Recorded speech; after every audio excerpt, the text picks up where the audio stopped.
अभी तक आप लोगों ने क्या पढ़ा था, द्विघात समीकरण के बारे में। अब त्रिघात समीकरण के बारे में पढ़ेंगे। कैसे, ax की power q plus bx square plus cx plus d बराबर 0 एक ऐसा समीकरण है, कैसा बहुपद है, इस पूरे बहुपद की अधिकतम घात क्या है, 3 है, तो यह त्रिघात बहुपद आएगा। इससे पहले आप लोगों ने क्या पढ़ा था, द्विघात बहुपद। ठीक है, तो देखिए मैंने बताया था कि जितने घात का बहुपद होगा उसके शून्य उतने होंगे। यदि द्विघात का बहुपद है तो शून्य कितने होंगे, 2 होंगे। त्रिघात का बहुपद है तो शून्य कितने होंगे, 3 होंगे। 4 घात का बहुपद है तो शून्य कितने होंगे, 4। तो ये बहुपद आपका कितना है, 3 घात का बहुपद है, त्रिघात बहुपद, तो इसके शून्य कितने होंगे, 3। तो हम मान लेंगे कि ax³ plus bx square plus cx plus d बराबर 0 के शून्य अल्फा बीटा तथा क्या है, गामा है।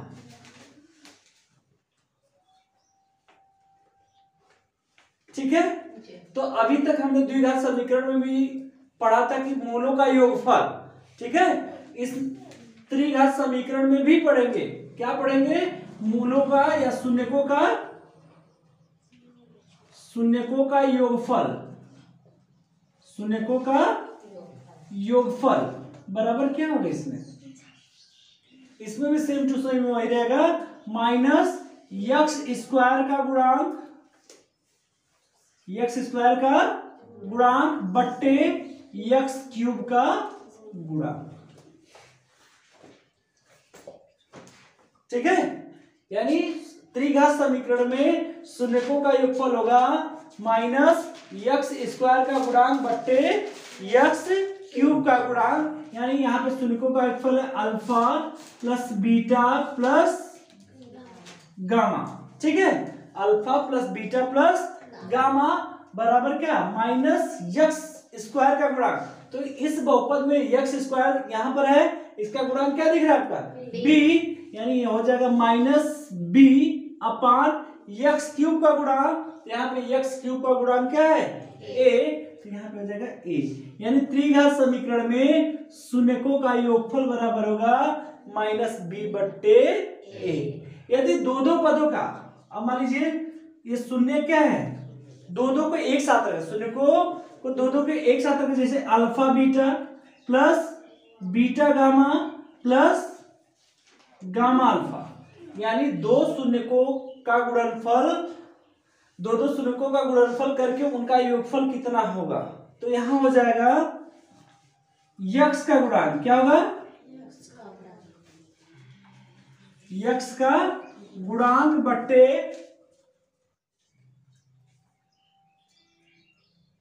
हो जाएगा x³ का गुणांक।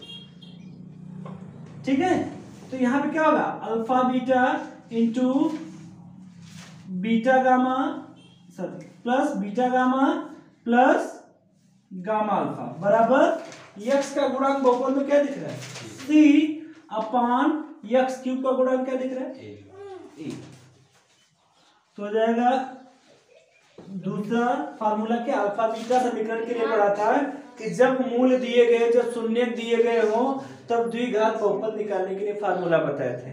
ठीक है, इसमें क्या होगा, त्रिघात बहुपद निकालने के लिए जब मूल दिए गए तब क्या होगा, त्रिघात बहुपद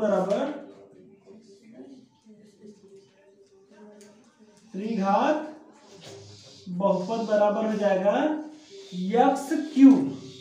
x³ minus alpha plus beta plus gamma into x square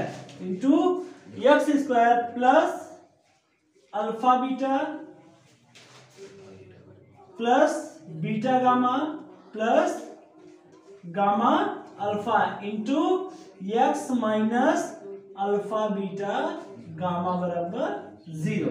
यानी जब त्रिघात समीकरण, त्रिघात बहुपद के शून्यक दिए गए हो और उसका समीकरण निकालना हो तो आपके लिए एक फार्मूला है कि x cube minus alpha plus beta यानी शून्यकों का योग इंटू एक्स स्क्वायर प्लस दो शून्यकों का गुणनफल करके उन सभी का योग यानी alpha beta plus beta gamma plus alpha gamma alpha into x minus alpha beta gamma बराबर 0।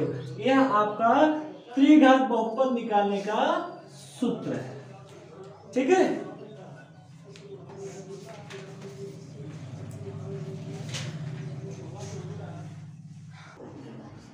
तो क्वेश्चन देखिए, कि जांच कीजिए कि त्रिघात बहुपद px बराबर दिया है 3x के power 3 minus 5x square minus 11x minus 3 के शून्य 3 ऋण 1 और ऋण 1/3 है। ठीक है, यानी सबसे पहले आपको बताना है कि इस त्रिघात बहुपद के शून्य के ये तीनों है, यानी ये तीनों क्या दिया शून्य यानी x का मान दिया गया है। तो हम कैसे सॉल्व करें, पहले इस बहुपद की तुलना करेंगे। ठीक है, बहुपद की तुलना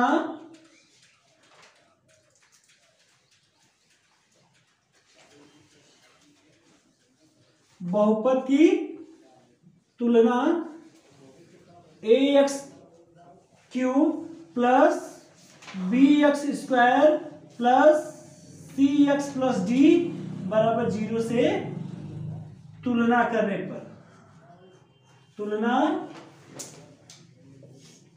पर या से करने पर क्या मिले, देखिए ax क्यूब यहाँ पे क्या है 3x क्यूब है तो a बराबर क्या हो जाएगा 3, a बराबर 3, यहाँ पे प्लस bx स्क्वायर यहाँ क्या है माइनस 5x स्क्वायर यानी b बराबर हो जाएगा -5। इसी प्रकार c बराबर -11 और d बराबर हो जाएगा -3। तो सबसे पहले हमको जांच करनी है कि कि ये जो 3 ऋण 1 ऋण 1/3 ये इस बहुपद के क्या होंगे शून्यक होंगे। ठीक है, तो शून्यक क्या होते हैं कि जो शून्यक होते हैं उनका मान अगर बहुपद में रख दिया जाए तो पूरे बहुपद का मान क्या हो जाता है 0 हो जाता है। यदि वह मान रखने पे 0 हो जाता है तो समझ लो उस बहुपद क्या है शून्यक है, यदि 0 नहीं आता तो शून्यक नहीं है। तो चलिए x बराबर हम क्या रखते हैं 3, x बराबर 3 बहुपद में रखने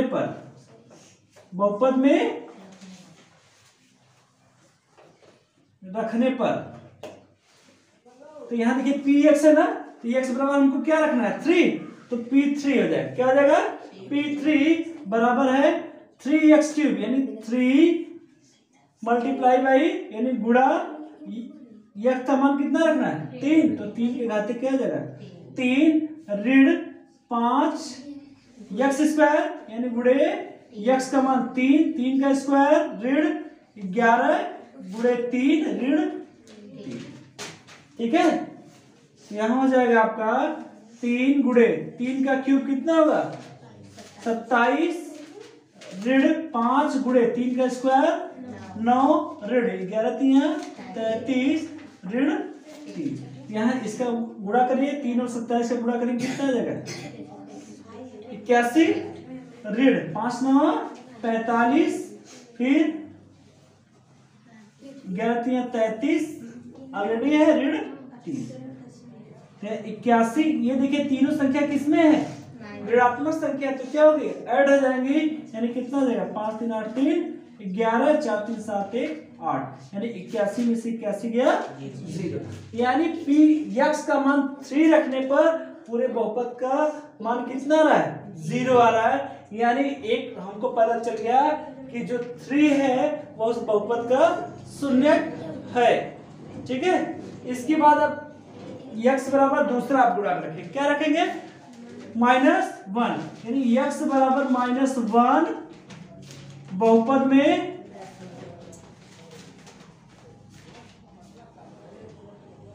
रखने पर बहुपद में रखने पर तो क्या हो जाएगा, P3 था तो अब हो जाएगा P ऋण 1, क्योंकि यहाँ P x है ना, x बराबर हमको क्या रखना है, ऋण 1 रखना है। यानी तो हो जाएगा आपका कितना, 3 गुणे x क्यूब है ना, तो हो जाएगा -1 का क्यूब, फिर -5 गुणे -1 का स्क्वायर, -11 इंटू -1 -3, यानी जहां x है वहां पे हम क्या रख दिए, -1 रख दिए।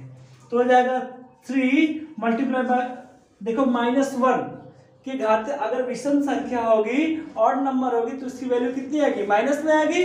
अगर यहाँ इवन नंबर होता है यानी सम संख्या होता है तो -1 की वैल्यू कितनी धन में आती है। ठीक है, तो यहाँ जाएगा देखिए -1 की घात क्या है, 3 है, जो कि क्या है, विषम संख्या है, तो इसका माना जाएगा -1।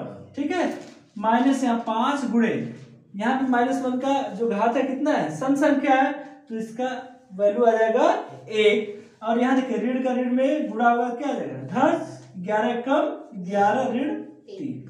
यहाँ देखिए 3 1 का 3, ऋण 3 हो जाएगा, ऋण 3। फिर यहाँ पे हो जाएगा ऋण 5 1 कम 5 धन 11 ऋण 3।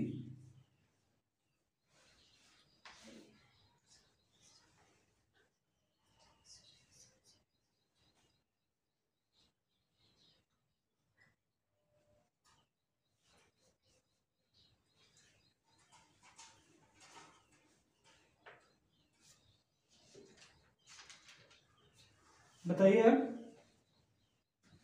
यहाँ देखिए ये तीनों संख्या है, ऋण 3 ऋण 5 ऋण 3, ये तीनों क्या है, ऋणात्मक है, तो तीनों ऐड हो जाएंगे, कितना आ जाएगा, ऋण 11 हो जाएगा। और यहाँ पे धन 11 आपका ऑलरेडी है, तो इसका मान कितना आ जाएगा, 0। यानी x का मान ऋण 1 रखने पर भी बहुपद का मान कितना हो रहा है, 0 हो रहा है। यानी अब दूसरा हमारा जो शून्य का ऋण है वह भी बहुपद का एक क्या है, शून्य है।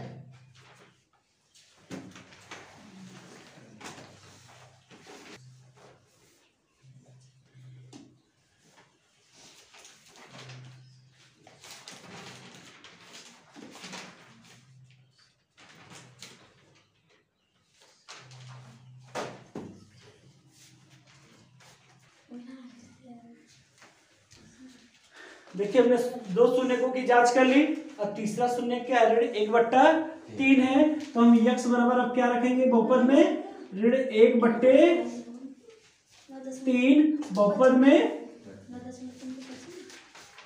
रखने पर। ठीक है, बहुपद आपका px था, यानी x बराबर क्या रखना है, -1/3 बराबर हो जाएगा 3 गुणे -1/3 का क्या क्यूब हो जाएगा, क्योंकि यहाँ x क्यूब था, -5 गुणे -1/3 का स्क्वायर, -11 गुणे -1/3 और -3। यानी जहां x था वहां पे हमने क्या रख दिया है, -1/3। तो यहाँ हो जाएगा देखिए 3 गुणे, यहाँ -1/3 का क्यूब करेंगे तो हो जाएगा -1/27। ठीक है, गुणे सॉरी -5 गुणे -1/3 का स्क्वायर होगा तो क्या हो जाएगा 1/9। यहाँ देखिए माइनस माइनस क्या हो जाएगा प्लस, 11/3 ऋण 3, यानी हो जाएगा, यहाँ देखिए कटेगा 3 1 3 त्रिका 9, तो यहाँ बचेगा आपका ऋण 1/9 ऋण 5/9 धन 11/3 ऋण 3। अब ये सब क्या है, परिमेय संख्या है, तो इनका एलसीएम लेकर हम क्या करेंगे, सॉल्व करेंगे। तो हो जाएगा 9 9 3 1 का एलसीएम कितना आ जाएगा, 9 आएगा। ठीक है, तो ऋण 5, यहाँ 3 त्रिका 9 और 11 3 33। ठीक है, फिर 1 9 9 9 3 27। यहाँ देखिए 3 संख्या क्या है, ऋणात्मक है, तो तीनों जुड़ जाएंगे, यानी ऋण 27 ऋण 5 ऋण 1, तीनों को जोड़ने पर कितना आएगा, ऋण 33, और धन यहाँ पे आपका 33 है बट्टे 9 बराबर कितना है, ऋण 33 में 33 आएगा 0/9, और जैसा कि हम जानते हैं कि 0 में किसी भी संख्या से गुणा या भाग किया जाता है तो उसका मान क्या होता है, 0 हो जाता है। ठीक है, यानी हमने ये क्या किया, जो तीनों शून्यक है उनको बारी बारी से बहुपद में रखा तो पूरे बहुपद का मान क्या आया, शून्य आया। तो जब मान रखने पर शून्य आया तो ये तीनों क्या हो गए, बहुपद px का क्या होगा, एक शून्यक होगा। ठीक है, तो यहां लिखेंगे अतः px बराबर 3x³ minus 5x² minus 11x minus 3 के शून्यक 3 माइनस 1 तथा माइनस 1/3। ये हमारा क्या हो गया, सिद्ध। यही जांच करना था हमको कि इस बहुपद के शून्य 3 ऋण 1 तथा ऋण 1/3 होंगे।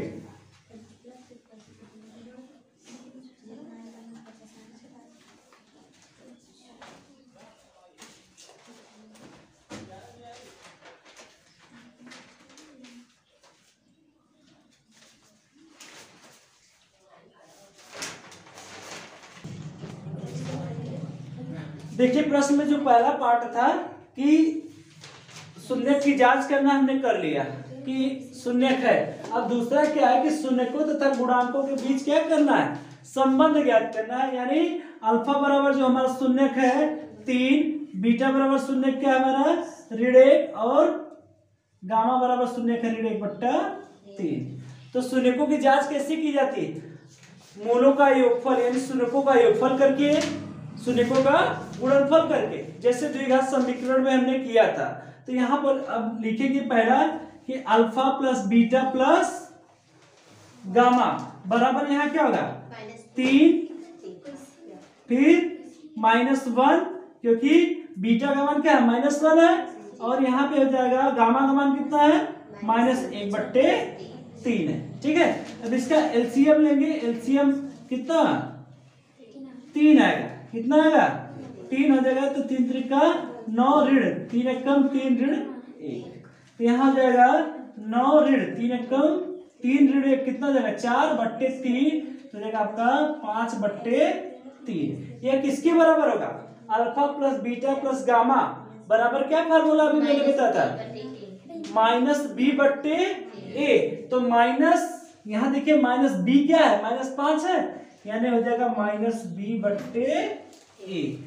-b/a, क्योंकि यहाँ देखिए माइनस का माइनस में गुणा करेंगे तो धन आएगा, यानी धन 5/a का मान कितना 3, तो वही मान यहाँ पर आया है 5/3।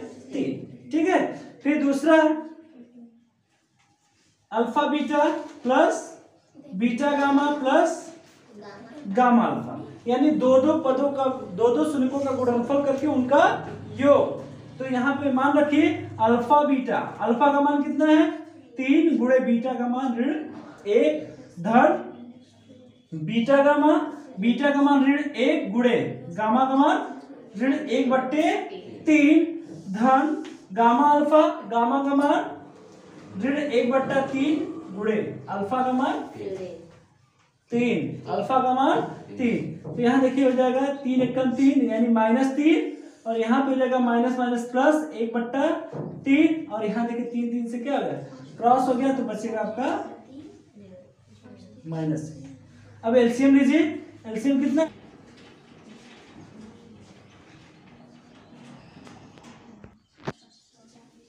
देखिए यहाँ एलसीएम लेंगे तो कितना आएगा 3 आएगा, यहाँ आएगा 3 त्रिका 9 ऋण 9 धन 1, और यहाँ पे इसके बट्टे करेंगे 1 या 3 3 एकम 3 ऋण 3। यहाँ देखिए दोनों ऐड होगा, ऋण 9 ऋण 3 कितना हो जाएगा ऋण 12, ऋण 12 में से धन 1 जाएगा तो कितना बचेगा ऋण 11/3। यह किसके बराबर होगा c/a के बराबर। तो यहाँ देखेंगे c क्या है आपका ऋण 11 है बट्टे a का मान कितना है 3।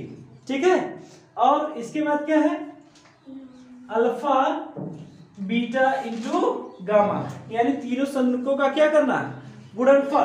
तो यहाँ मान रखिए अल्फा का मान कितना होगा 3 गुणे बीटा का मान ऋण 1 गुणे गामा का मान ऋण 1/3। यहाँ देखिए 3 3 से क्रॉस हो गया, -1 का -1 में गुणा करेंगे कितना आएगा 1।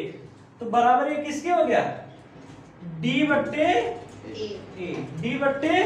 a। तो d का मान यहाँ पे ऋण 3 है, d का मान कितना है ऋण 3 है, और a का मान कितना है